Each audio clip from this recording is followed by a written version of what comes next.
अवधूत चिंतन श्री गुरुदेव दत्त श्री स्वामी समर्थ. आज ना तुमच्याशी मला खूप काही माझ्या मनातील बोलायचं आहे. कारण की माझी सुरुवात झाली आहे आज इथूनच. मला स्वामी समर्थ महाराज यांच्याविषयी थोडी देखील माहिती नव्हती. जपमाळ म्हणजे काय असतो त्यातील मला देखील माहीत नव्हता. मात्र आज मी स्वामीमय भक्तिमय झाली आहे. मी जिथे राहते तिथेच आमच्या स्वामी समर्थांचं खूप मोठं मंदिर आहे. जवळपास 6 वर्षापासून मी जात होते, पण फक्त दर्शन घेऊन येत होते. मला एवढी अशी मनापासून ओढ लागत नव्हती. मात्र एवढ्या 2 महिन्यामध्ये का कुणास ठाऊक मला एवढी स्वामींचं वेड लागलं आहे ना, की स्वामींची सेवा केल्याशिवाय माझ्यापासून राहवतच नाही.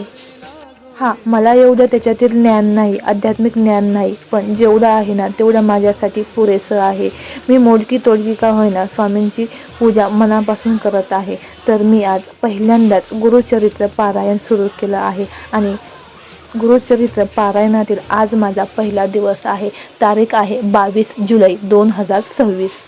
सकाळी लवकर उठून घराची स्वच्छता करून उंबरठ्याला लेपन देऊन छान अशी चौरंग मांडून मी स्वामींची पूजा स्थापन केली आहे. आपलं तोंड उत्तरेकडे व्हावे त्यामुळे मी अशी काही पूजा मांडली आहे. भाड्याच्या घरात राहत असल्यामुळे थोडीफार इकडं तिकडं आपल्याला ॲडजस्टमेंट करावी लागते. स्वामी गुरुचरित्राचं सर्वात मोठं पान म्हणजे संकल्प. तो देखील मी मनोभावाने संकल्प पूर्ण केला आहे आणि त्यानंतर पोथी वाचण्यास सुरुवात केलेली आहे. स्वामींना गुळ साखरेचा नैवेद्य आणि भाजी भाकरीचा नैवेद्य देखील दाखवून घेतलेला आहे. त्याच्यामध्ये कांदा लसूण अजिबात वापरायचा नाही. त्यानंतर मी जवळपास 2.5-3 तास मी पोथी वाचून घेतली. तुम्ही माझे डोळे पाहू शकता. श्री स्वामी समर्थ. अवधूत चिंतन श्री